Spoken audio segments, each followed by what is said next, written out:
Fleet Commander Izeth Vral had fought in 11 engagements against 6 different species, and she had a rule she never broke. Read the enemy's doctrine before you read their weapons. Weapons told you what a species could do. Doctrine told you what a species would do, and that was the number that actually got you killed. Kethrain Doctrine was patient. They preferred long sieges, resource attrition, war fought at the pace of geology. Sural Doctrine was mathematical. Every engagement modeled 6 moves deep before the first shot fired, and if the model said retreat, they retreated, no matter how it looked. Doctrine was culture translated into velocity and firing solutions. It was the most honest thing a species ever told you about itself. So when the human ships translated in system 31 hours after the first distress beacon went out from the Confederation outpost at Berens Reach, Izeth pulled everything the registry had on human naval doctrine and read all of it twice. There wasn't much. Humanity had been a Confederation member for 6 years, had fought exactly one real engagement, a border skirmish with pirates, over in a day, and had otherwise spent that time doing what human diplomats apparently loved best, which was showing up to council sessions with too many opinions and not enough patience for procedure.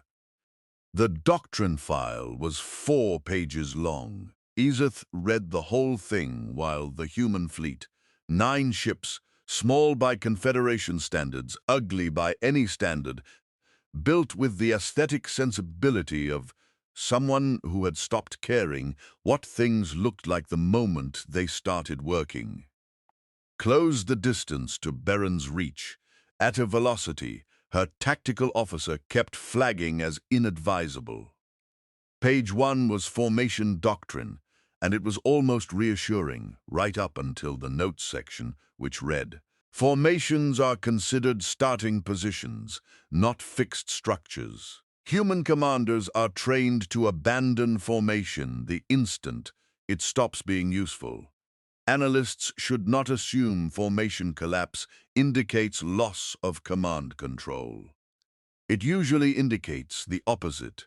Page 2 was Engagement Doctrine, and the phrase that made Izeth's aide go quiet mid-sentence was this one. Human naval philosophy does not distinguish sharply between offense and defense. The doctrine documents this as there is no such thing as a purely defensive posture, only an attack that hasn't started yet. Page 3 was about damage control, and it included a line Izeth read 4 times before she was sure she'd translated it correctly. Human vessels are designed on the assumption of sustained battle damage as a normal operating condition, not a failure state. Redundant systems are standard even on small craft. Analysts should expect human ships to continue effective combat operations after damage that would render comparable Confederation vessels non-functional. Page 4 was a single paragraph, unsigned, filed under cultural notes, and Izeth suspected whoever had written it had been trying and failing to keep the tone professional. Human military culture treats retreat as a tactical option, not a moral failure which analysts should not mistake for caution. Humans retreat constantly, cheerfully, and without shame, specifically so that they can regroup and come back with a better plan. The absence of a human fleet from a battlefield does not mean the battle is over. It means the humans are thinking.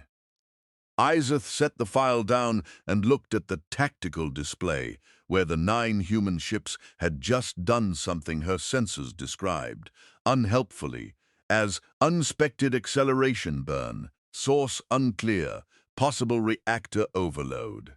"They're not overloading," her aide said slowly, watching the numbers.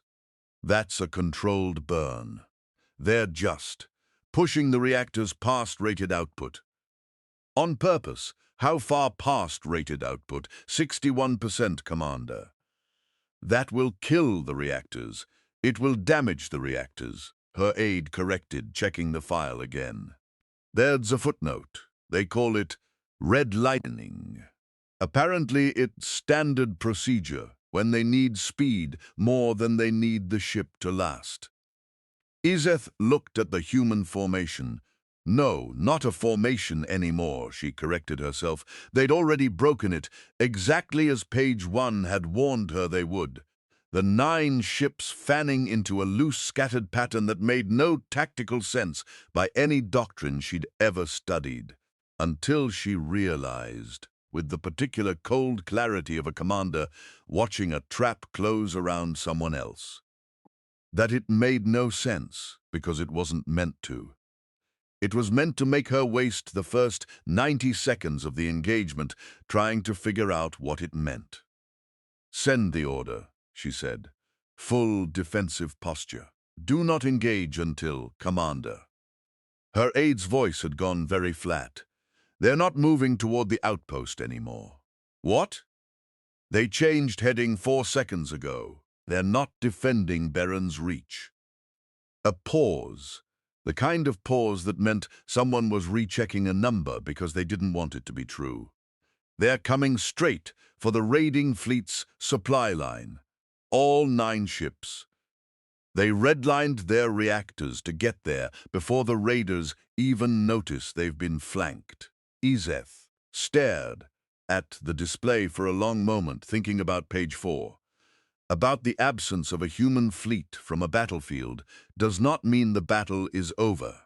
About a species that had looked at a besieged Confederation outpost, and instead of doing the obvious thing and defending it, had done a fast, ugly, physically punishing piece of math and decided the correct response to 9 ships against a superior raiding force was to go break the thing the raiding force needed to keep existing. "They're not here to save the station," she said slowly. "Commander, they're here to end the raid. There's a difference." She reached for the comm. "Signal the outpost.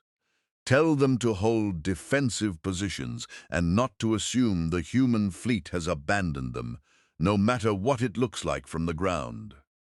She paused, then added, mostly to herself, "And tell them not to worry about the reactor damage reports." Apparently, that's just what these people call Tuesday. The raid broke 4 hours later, not because the raiders were destroyed. 6 of the 9 human ships never fired a shot in anger the entire engagement, but because a supply line that had taken the raiders 8 months to establish ceased to exist in the space of about 11 minutes. And no army in the galaxy, human or otherwise, kept fighting once it ran out of the will and material to do so. Zeth watched the human fleet regroup afterward. Reactors visibly damaged. One ship trailing a thin stream of venting coolant.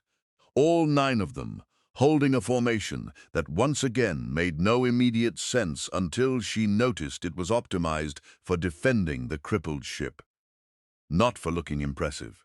Her aide pulled up the after-action report from the human flag officer, a woman named Reyes, whose combat log entry ran to exactly 1 line, filed with what Izeth was beginning to suspect was characteristic human brevity. Objective achieved. Reactors need a week. Would do it again. Izeth added a note of her own to the bottom of the 4-page doctrine file for the next commander who'd have to read it cold, the way she had. Addendum. The doctrine is accurate. Trust it more than your instincts. Their instincts are not the same shape as ours, and their doctrine was written by people who have made peace with that. She thought about it a moment longer, then added 1 more line, because she suspected some future commander, staring at a scattered human formation and a fleet of visibly failing engines, was going to need the reminder as badly as she just had. If it looks like they're losing, check again. It is entirely possible they have already won.